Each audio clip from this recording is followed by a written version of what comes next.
going on YouTube? It's Brian Schrader. I'm coming back at you with the final parts of this brant, fully flock and brant video. We are on part 5. This is the fun part. The part I like the most is airbrushing. Airbrushing is one of these steps you don't have to do.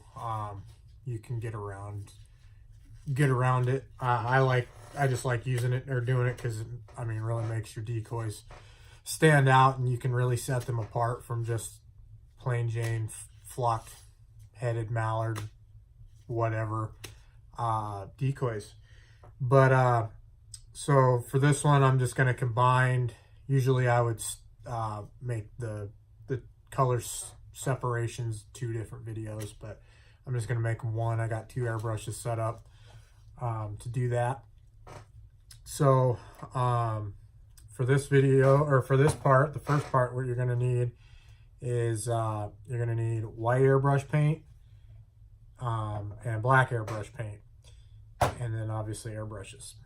But so the airbrush paint that I'm using is Wicked Colors Detail White 0050 is the color number. The Detail White, I just bought that today. It's actually I'm kind of glad I did. It flows a little bit better than or it looks a little bit better than the 0030 opaque white that I've been using.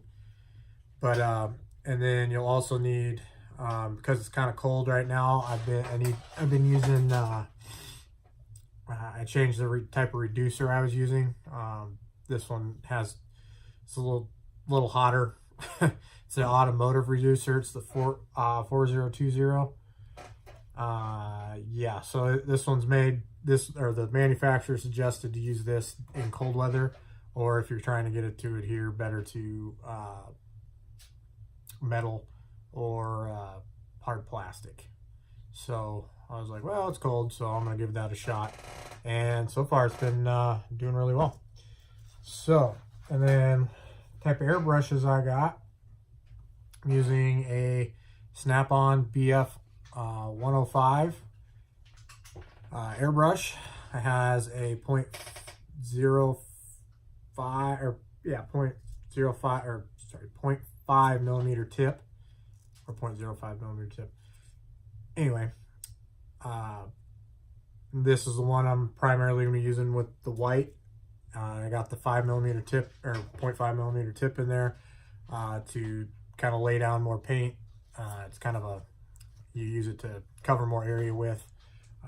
And then I have, with the black loaded up with the detail work, I got a Pashy Talon TG 108 up there. Both are really nice airbrushes. I'm happy with both of them. I use the Snap-on, it's kind of my workhorse. I use that one a lot more. Oh, and some of you guys had asked what kind of air compressor I got. It's just a Central-Matic Harbor Freight air compressor, or small air compressor with a with the regulator on it, the adjustable regulator. I've seen some there that don't have the adjustable regulator, and it's something you definitely want, because then it'll blow 60 psi as opposed to 16, 17 like I got mine set out right now. Let's see what else. That's about it. We'll just hop into it. So I already got that. I wasn't paying attention when I was going with this, and I needed to but I already started on the neck patch right here. You see that? So basically all I was doing was making a V.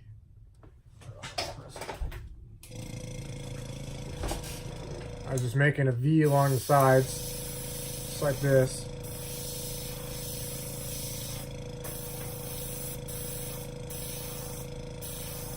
On both sides, and filling it in and connecting it. Nothing too hard with that. You want to make sure that you come back over the top of it one more time when you're painting. just because sometimes the white doesn't cover in the black as good. And then what I like to do to kind of, you know, smooth out this hard color transition is I'll take the airbrush color, like the white here. I'm gonna turn around so you guys can see this.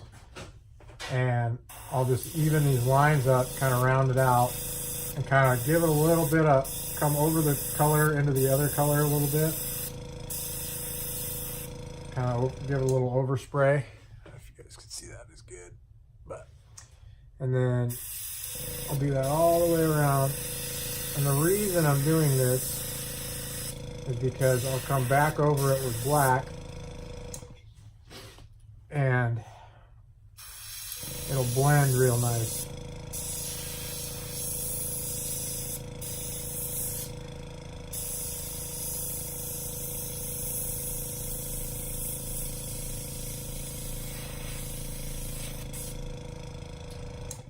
So there we go. That's all you do with the white. You can pound out some more details, you know, put some tail feathers in there if you want. But I don't think it's really that necessary myself. But this is your project. You can do it how you would like to do it. I'm gonna change out guns here real quick.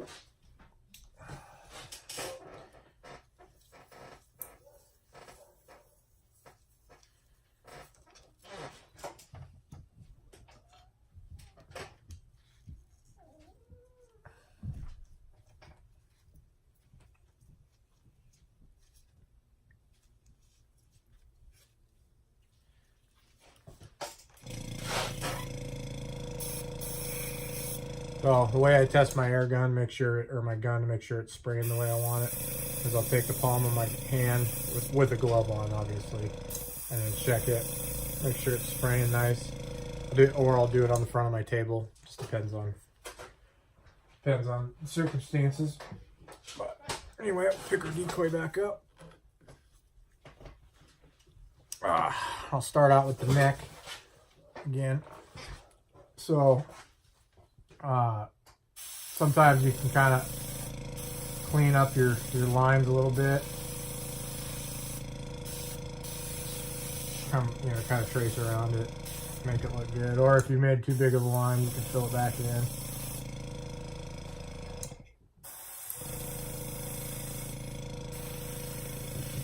Kind of like I did.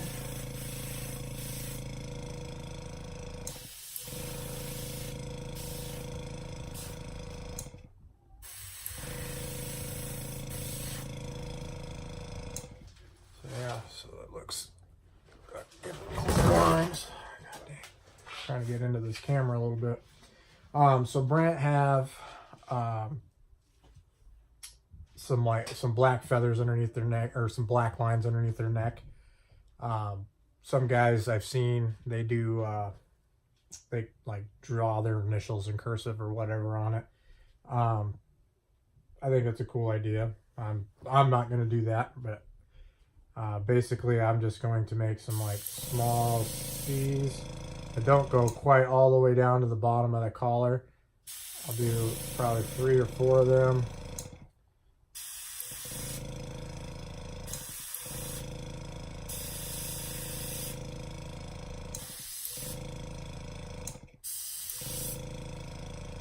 Just like that. It's kind of a hard angle to see, but and then so then what I'll do too, or what I'll also do, is the color separation right here. I'll just kind of clean that line up a little bit. Give it a nice smooth transition.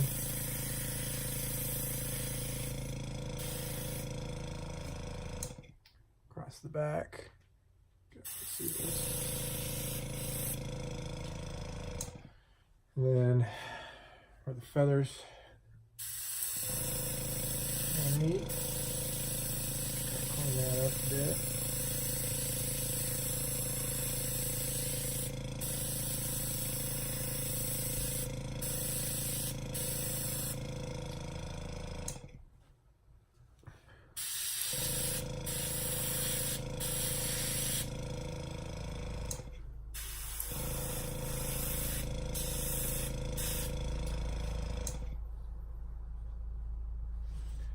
Then, so this is the part where I was talking about you kind of smooth your lines out. So we came around this side with the white and kind of outlined everything, gave a little bit of overspray. So what I do is I pull off a lot and kind of just evenly shadow it over, and it just kind of really smooths out everything. See that? Yeah, perfect.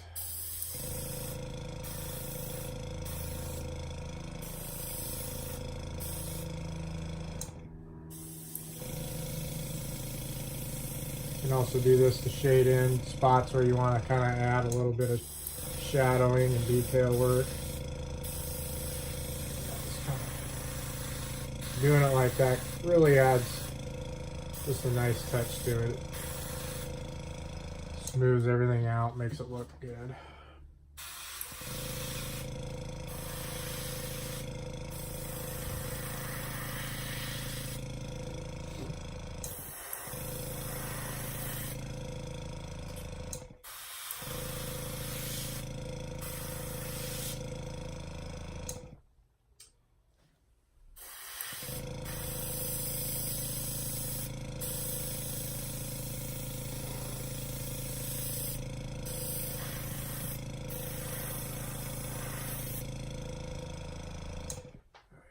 Together nicely. All right, so at this point we're going to add the some details to the side. So you can do some big C's. Well, yeah, that's what I use. I make C's, bigger C's, and then you can make some little C's, or you can kind of follow the detail of the feathers that are already there. I'm going to mix it up a little bit, but this one I'm going to do big C's. So I'll go start here.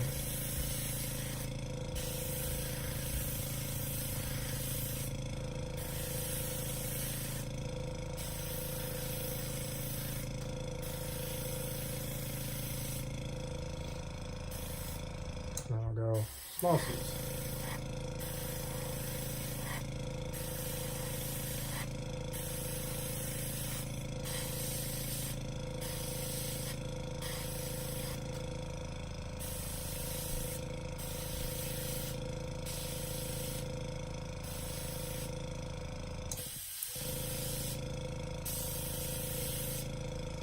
Just like that.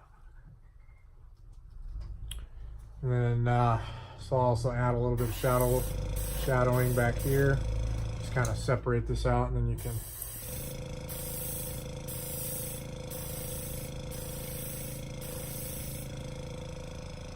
guys can see that a lot.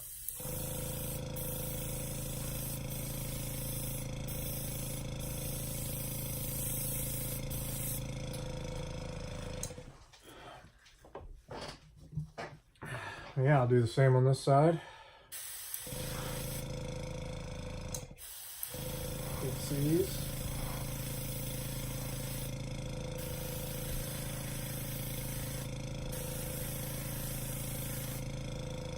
Little C's.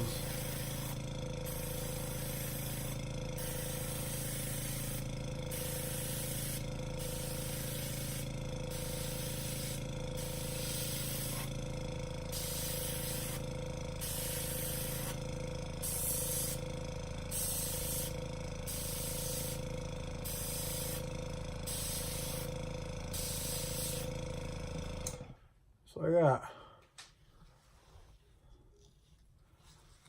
So there we go. That's our done brant decoy. You can do you can do some other things to it if you want to, but this is essentially our done product.